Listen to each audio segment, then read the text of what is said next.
তোর বাবাকে জমিদার ধরে নিয়ে গেছে। বাবা, জমিদার এত সাহস আমার বাবাকে তুলে নিয়ে যায়? কেন আমার বাবাকে ধরে আনলি জমিদার? তোর বাবা আমার কাছ থেকে 5 লাখ টাকা নিয়েছে। 5 লাখ টাকা? এত টাকা কোথায় পাবরে? আমার কাকার কাছে যাই। কাকা, আমাকে 5 লাখ টাকা দাও, খুব বিপদে আছি। বাবা, আমার কাছে এত টাকা নেই রে। শুনুন শুনুন, যে পালাতে পারবে তাকে 5 লাখ দেওয়া হবে। শুনুন শুনুন, যে ব্যক্তি কালা পালোয়ানকে হারাতে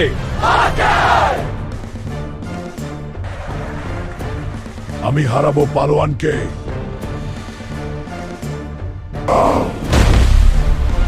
সাবস্ক্রাইব করে আমাকে শক্তি দাও বন্ধুরা।